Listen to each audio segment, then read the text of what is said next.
In the age of fading fire, there were few names spoken with more reverence than Knight Artorias. The legends call him the Abysswalker, one of Gwyn's four knights, a warrior so fearless that he alone could traverse the abyss without losing his mind. Songs told of how he descended into the ancient city of Oolacile and defeated the spreading darkness before it can consume Lordran itself. Across kingdoms and ruins alike, Artorias became a symbol of unwavering heroism. But the truth was far darker. When the people of Oolacile awakened Manus, the father of the abyss, the city was swallowed in madness. Humanity twisted into monsters as the abyss spread beneath the streets like a living plague. In desperation, the gods sent Artorias to stop it. And for a time, he tried. Alongside his loyal companion, Great Grey Wolf Sif, Artorias fought through the horrors of Oolacile until he finally stood before Manus himself. But the abyss was unlike any enemy the knight has ever faced. It did not merely destroy the body, it consumed the soul. During the battle, Artorias was overwhelmed. His arm shattered, his shield broken, and as the darkness closed around him, the knight made one final choice. He sacrificed himself to protect Sif. Using the last of his strength, Artorias created a magical barrier around the young wolf, saving his companion from the abyss even as he himself was consumed by it. By the time another undead warrior arrived in Oolacile, Artorias was already lost. The once great Abysswalker attacked blindly, his mind corrupted by darkness. And there, in the depths of Oolacile, Artorias fell. The true hero of Oolacile was never Artorias at all. It was the Chosen Undead. The Chosen Undead was the one who defeated Manus, saved Sif, and stopped the abyss from spreading further. Yet, history never remembered the truth. Instead, the legend of Artorias lived on while the real savior vanished into obscurity. That was the tragedy of the Abysswalker. He became a hero only after he failed. But what if history had unfolded differently? What if Artorias had never fallen?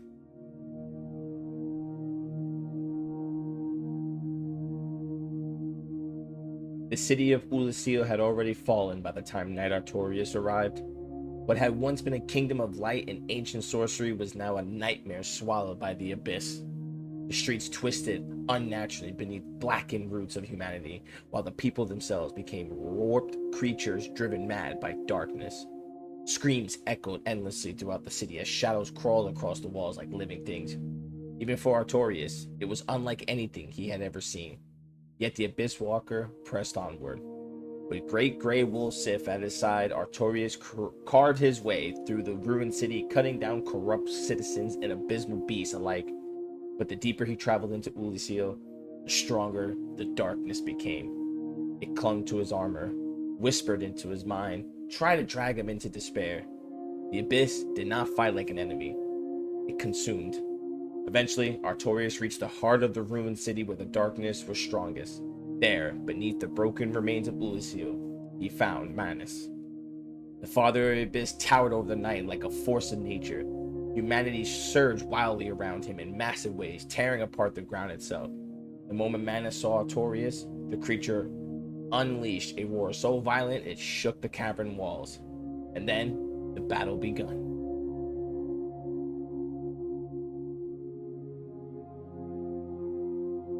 When Artorias returned from Oolacile, the people of Lordran saw him not merely as a knight, but as a living legend. Stories of his victory spread across the kingdom like wildfire. The Abysswalker who had slain Manus became a symbol of hope in a dying age. Even in the fading halls of Londo, Dark Sun Gwendolyn recognizes that Artorias represented something Gwyn's kingdom desperately needed: belief. The fire was fading, the gods were disappearing, but Artorias had proven that dark itself could be defeated. Knights traveled from distant lands hoping to serve beneath him. Entire orders were founded in his name. Sif became almost as famous as the knight himself, with soldiers referring to the Great Wolf as the guardian of Oolacile. For the first time in many years, Lordran had hope. But far beneath the world, something ancient watched in silence. Dark Stalker Koth had lost a crucial battle. Manus was dead, Oolacile had survived, the Age of Dark had been delayed. Yet Koth understood something Artorias did not. The fire still faded, and eventually someone would have to answer for it.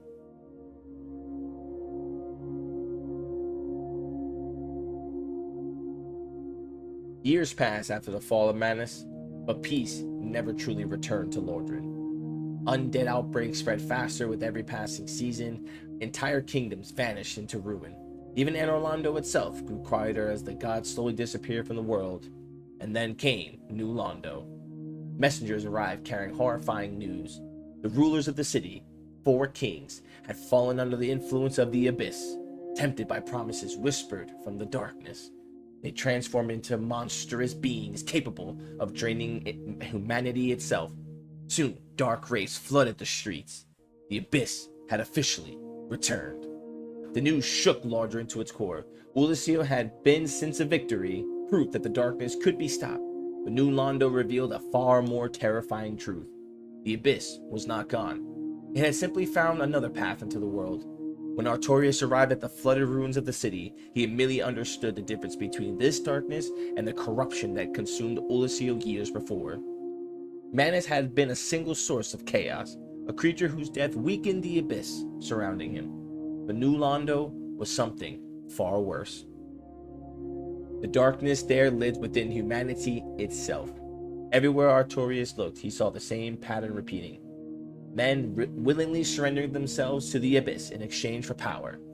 Entire sections of the city abandoned to creatures that were once human. The deeper he traveled through New Londo, the more the Knight realized this was not simply another battle against monsters.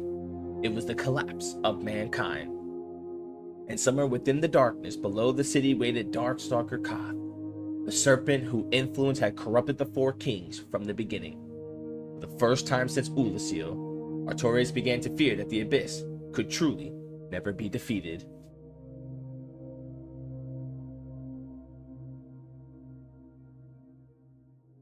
Deep within the abyss of New Londo, Artorias finally confronted Darkstalker Koth. The primordial serpent did not attack. Instead, he spoke. Greetings, undead warrior. I am the primordial serpent, Darkstalker Koth. I can guide thee and illuminate the truth. The truth I shall share without sentiment. After the advent of fire, the ancient lords found the 3 souls, but your progenitor found a 4th, unique soul, the Dark Soul. Your ancestor claimed the Dark Soul and waited for fire to subside, and soon the flames did fade, and only dark remained. Thus began the Age of Men, the Age of Dark. However, Lord Gwyn trembled at the dark, clinging to his Age of Fire and in dire fear of humans, and the Dark Lord who would one day be born amongst them. Lord Gwyn resisted the course of nature by sacrificing himself to link the fire and commanding his children to shepherd the humans. Gwyn has blurred your past to prevent the birth of the Dark Lord. I am the primordial serpent. I seek to right the wrongs of the past, to discover our true Lord. But the other serpent, Frabbed, lost his sense and befriended Lord Gwyn. Undead warrior, we stand at a crossroads.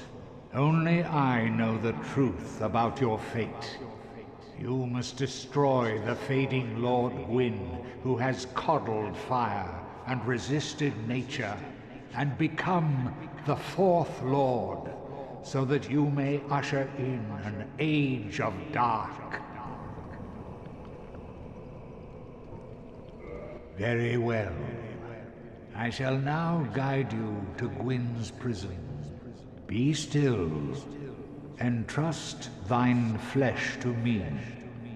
Artorias wanted to reject the serpent's words, but deep within himself, he feared they were true. New Londo itself became proof of that fear. Though the four kings eventually fell, the city was already beyond saving. Entire districts had been consumed by darkness, and the abyss still lingered beneath the ruins no matter how many horrors were destroyed. For the first time, Artorias understood the true nature of the enemy he had spent his whole life fighting. The abyss was not merely a creature like Manus, it was part of humanity itself. No sword could kill that forever. As Artorias left the flooded ruins of New Londo, something within the Abysswalker had changed. The knight who once believed the darkness could be defeated now questions whether the world itself had been built upon a lie. For the first time in his life, Artorias began losing faith in the Age of Fire.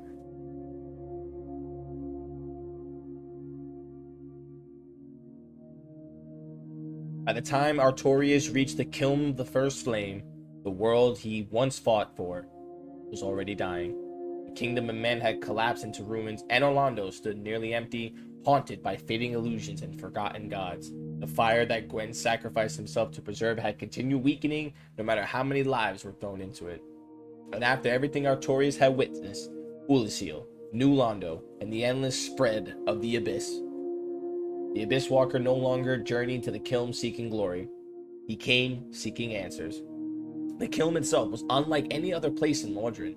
Endless ash scorched across the ground like the remains of an ancient world burned away long ago. The silence there felt unnatural, broken only by the distinct crackling of the dying first flame. It was not a kingdom, not a holy place. It was a graveyard. And waiting at the center of it all was none other than Gwyn, the first Lord of Cinder. The Lord of Sunlight barely resembled the god described in legends. His once glorious armor was scorched black by centuries of fire, and the power that had terrified dragons now flickered weakly within him like dying embers. Gwyn had sacrificed everything to preserve his age, yet standing before him now, Artorias saw not a savior, but a warning. This was the true cost of linking the fire. Not victory, not salvation, only endless suffering. Without words, Gwyn attacked. And in that moment, Artorias understood everything. Gwyn had not linked the fire to save the world. He linked it because he feared what would come after. The Age of Dark. The Age of Man. Eventually, the battle ended. Gwyn collapsed before the first flame, his soul finally burning away into ash. Silence returned to the kiln as Artorias stood alone before the fading fire. For a long time, he said nothing. The first flame flickered weakly ahead of him, waiting for yet another soul to sacrifice itself so the cycle can continue. Artorias knew what was expected of him. He could become the next Lord of Cinder, to throw himself into the flames and preserve the Age of Fire for a little longer, just like Gwyn once had. And for a moment, he considered it.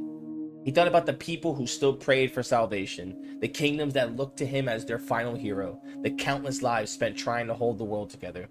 But then he remembered Oolacile, New Londo, the endless suffering caused by prolonging a dying age. And finally, Artorias realized the truth that Gwyn never could. The world was not meant to last forever.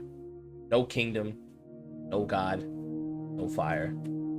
The Age of Fire had become a prison sustained only through sacrifice and fear. Linking the flame again would not solve the world. It would only condemn another generation to the same endless cycle of decay. Slowly, Artorias turned away from the first flame. As darkness spread across the kiln, the fire behind him began to fade naturally, for the first time in ages. There was no triumphant in that moment, no great celebration, only silence and acceptance.